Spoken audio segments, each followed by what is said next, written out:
Good evening, YouTube. Today I'm bringing you another battle against my apprentice, FlamingMonferno20.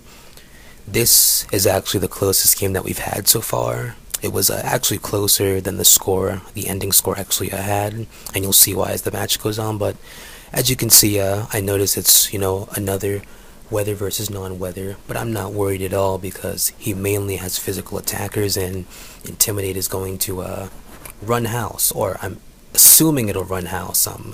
The only thing that I'm really worrying about is the Genesect because it's a special attacker, and the possible mixed attacking Tyranitar. And I was pretty sure that his Bronzong was going to be the Stealth Rock user, since Jirachi doesn't need Stealth Rocks, and neither does Tyranitar. Bronzong's just an excellent, a Stealth Rock user, and I was thinking Garchomp's probably Scarfed. I'm like, just about every Garchomp I've seen is like Choice Scarf because it's really effective.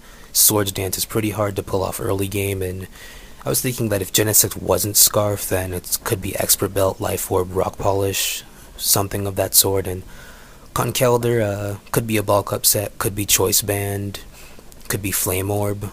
Not too sure, but I know that I have Intimidators ready for it. Jirachi can really be anything that relates to paralysis, and Tyranitar, Weather Starter, it's weak versus fighting × 4, so I have plenty of Pokemon to take it on, and I was thinking that he was going to begin with his Bronzong, since, Bronzong, Jirachi, or his Tyranitar, so I'm just going to begin with Lavos Spawn here, because Lavos Spawn can taunt and prevent entry hazards from taking place, so as you can see, he withdraws on the first turn, knowing that the taunt is coming, so that's a good play on his part. Very, very good play, since he made me waste a turn, and now he has switch momentum. I know that he's going for the U-turn, but I stay in because most Genesect don't have any attack investment, and I know that it won't even do half. So now he's going to send in Sandy, and that's all good and well because I'm just going to go for the recover. That's what I like to do. Early game scouting, pretty much make that turn a waste. So now I'm going to go for the Stealth Rock, and he goes for the Stealth Rock of his own, so I probably should have taunted, but it doesn't really matter that much, because now I'm just going for Spikes. I thought that since he sent it in, it might have been like a Choice Band Pursuit Locker, and he goes for the Crunch, which does more damage than I anticipated, so I'm actually just going to call, he's actually going to call out his Genesect, predicting me to switch out, but I'm just going to go for the Spikes again, since he doesn't have a spinner, and I'm just going to Death Fodder this Lavos Spawn off, so he goes for the Bug Buzz instead of the U-turn, which I guess is okay, and now I'm going to send in Forest Law, and Careful Nature, Scrafty, works pretty well since it has Bulk Up, and as you can see here, the Bug Buzz does about 130 damage, so it's not too bad, but me going for the bulk up was actually a misplay, because Bug Buzz is going to be like an easy 3-hit KO, and even after the Drain Punch, Scrafty only gets back about 60 health, so Scrafty will faint in vain at this point, so I'm actually just going to switch out into Fluttershy, who can take these Bug Buzzes with no problem, and he's going to go for the Bug Buzz, and he actually gets the special defense drop, which does matter, because now instead of it doing like 125 damage, it's going to be doing like in the 200s. And I'm just going to go for the Wish here, pretty much to get back that damage, knowing that his next Bug Buzz won't faint unless it gets a critical hit. So he goes for the Bug Buzz and takes Blissey into the red zone, and I'm just going to go for the Thunder Wave, just in case he wanted to switch, anything of that sort, and just so I'll be faster to Seismic Toss when ready.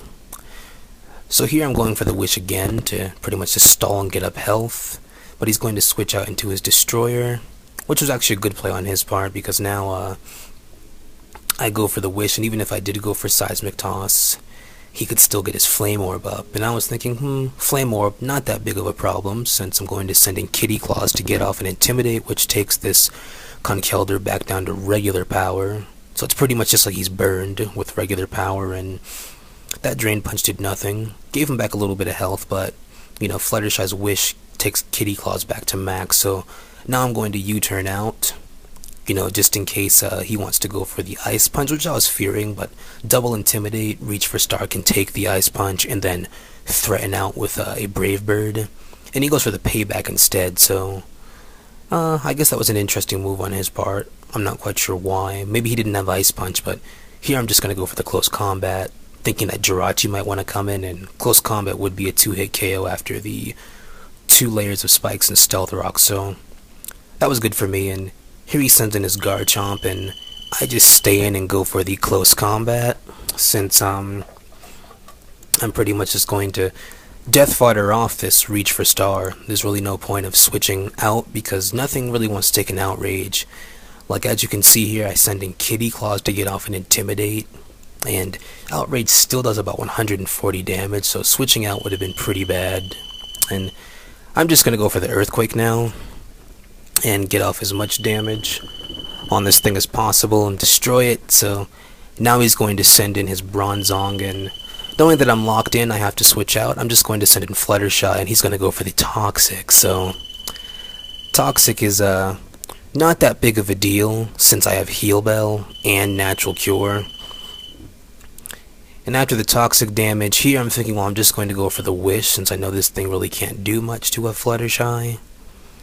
And this is really getting nowhere, as you can see, since Fluttershy is clearly going to lose this battle. I go for the Heal Bell, pretty much knowing I can survive another Earthquake, getting my health back.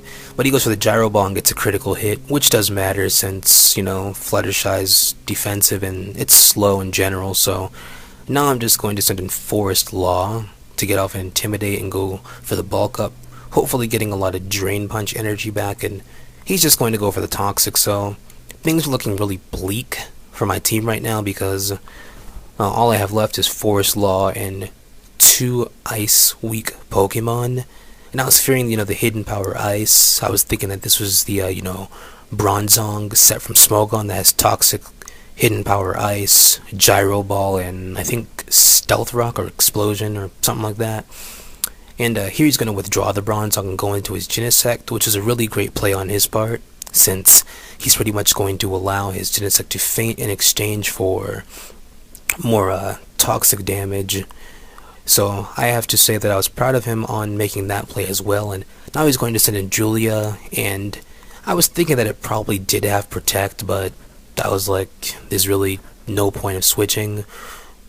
Either it had Protect or Iron Head. Jirachi's naturally faster than Scrafty anyway, so it wouldn't have been that big of a deal. So Forest Law definitely faints, but I'm going to send in Kitty Claws to get off an Intimidate and to bluff the use of Earthquake, and he does switch out into Bronzong hoping to levitate over it, and I'm just going to go for the U-turn now.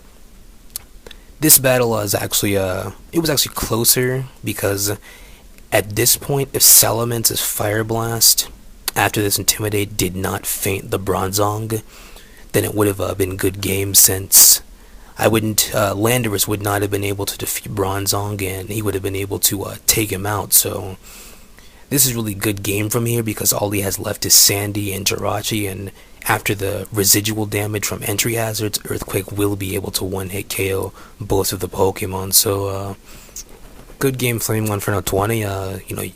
He's getting a lot better, and it's like each day that we play, he's getting closer and closer, and I'm just really glad about that. Glad that he has the determination to get better and better. So once again, good game. This is UnhappyCarousel. Please comment, rate, subscribe, and please have a good evening.